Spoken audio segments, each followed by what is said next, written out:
Fidel Castro, the Cuban revolutionary leader who built a communist state on the doorstep of the United States and for 5 decades defied U.S. efforts to topple him, died on Friday, his brother, President Raul Castro announced to the nation. He was 90. Castro had been in poor health since an intestinal ailment nearly killed him in 2006 and he formally ceded power to his younger brother 2 years later. Wearing an olive-colored military uniform, Raul Castro appeared on state television to announce his brother's death. At 10:29 in the night, the chief commander of the Cuban Revolution, Fidel Castro Reyes, died, he said. Ever onward, to victory. Castro's remains will be cremated, according to his wishes. The bearded Fidel Castro took power in a 1959 revolution and ruled Cuba for 49 years with a mix of charisma and iron will, creating a one-party state and becoming a central figure in the Cold War. He was demonized by the United States and its allies but admired by many leftists around the world, especially socialist revolutionaries in Latin America and Africa. Transforming Cuba from a playground for rich Americans into a symbol of resistance to Washington, Castro outlasted 9 U.S. presidents in power. He fended off a CIA-backed invasion at the Bay of Pigs in 1961 as well as countless assassination attempts. His alliance with Moscow helped trigger the Cuban Missile Crisis in 1962, a 13-day showdown with the United States that brought the world the closest it has been to nuclear war. Wearing green military fatigues and chomping on cigars for many of his years in power, Castro was famous for long, fist-pounding speeches filled with blistering rhetoric, often aimed at the United States. At home, he swept away capitalism and won support for bringing schools and hospitals to the poor. But he also created legions of enemies and critics, concentrated among Cuban exiles in Miami who fled his rule and saw him as a ruthless tyrant. In the end, it was not the efforts of Washington and Cuban exiles nor the collapse of Soviet communism that ended his rule. Instead, illness forced him to cede power to his younger brother Raul Castro, provisionally in 2006 and definitively in 2008. Although Raul Castro always glorified his older brother, he has changed Cuba since taking over by introducing market-style economic reforms and agreeing with the United States in December 2014 to re-establish diplomatic ties and end decades of hostility. 6 weeks later, Fidel Castro offered only lukewarm support for the deal, raising questions about whether he approved of ending hostilities with his longtime enemy.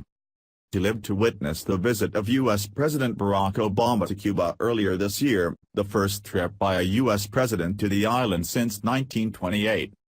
Castro did not meet Obama, and days later wrote a scathing column condemning the U.S. president's honey-coated words and reminding Cubans of the many U.S. efforts to overthrow and weaken the communist government. In his final years, Fidel Castro no longer held leadership posts. He wrote newspaper commentaries on world affairs and occasionally met with foreign leaders, but he lived in semi-seclusion. His death, which would once have thrown a question mark over Cuba's future, seems unlikely to trigger a crisis as Raul Castro, 85, is firmly ensconced in power. Still, the passing of the man known to most Cubans as El Comandante, the commander, or simply Fidel, leaves a huge void in the country he dominated for so long. It also underlines the generational change in Cuba's communist leadership. Raul Castro vows to step down when his term ends in 2018 and the Communist Party has elevated younger leaders to its Politburo, including 56-year-old Miguel Diaz-Canel, who was first vice president and the heir apparent. Others in their 50s include Foreign Minister Bruno Rodriguez and Economic Reform Czar Marino Murillo. The reforms have led to more private enterprise and the lifting of some restrictions on personal freedoms, but they aim to strengthen Communist Party rule, not weaken it. I don't think Fidel's passing is the big test. The big test is handing the revolution over to the next generation, and that will happen when Raul steps down, Cuba expert Phil Peters of the Lexington Institute in Virginia said before Castro's death. Revolutionary icon. A Jesuit-educated lawyer, Fidel Castro led the revolution that ousted U.S.-backed dictator Fulgencio Batista on Jan 1, 1959. Aged 32, he quickly took control of Cuba and sought to transform it into an egalitarian society. His government improved the living conditions of the very poor, achieved health and literacy levels on a par with rich countries, and rid Cuba of a powerful mafia presence. But he also tolerated little dissent, jailed opponents, seized private businesses and monopolized the media. Castro's opponents labeled him a dictator and hundreds of thousands fled the island. Many settled in Florida, influencing U.S. policy toward Cuba and plotting Castro's demise. Some even trained in the Florida swamps for the disastrous Bay of Pigs invasion. But they could never dislodge him. Generations of Latin American leftists applauded Castro for his socialist policies and for thumbing his nose at the United States from its doorstep just 90 miles, 145 kilometers, from Florida. Castro claimed he survived or evaded hundreds of assassination attempts, including some conjured up by the CIA. In 1962, the United States imposed a damaging trade embargo that Castro blamed for most of Cuba's ills, using it to his advantage to rally patriotic fury. Over the years, he expanded his influence by sending Cuban troops into faraway wars, including 350,000 to fight in Africa. They provided critical support to a left-wing government in Angola and contributed to the independence of Namibia in a war that helped end apartheid in South Africa.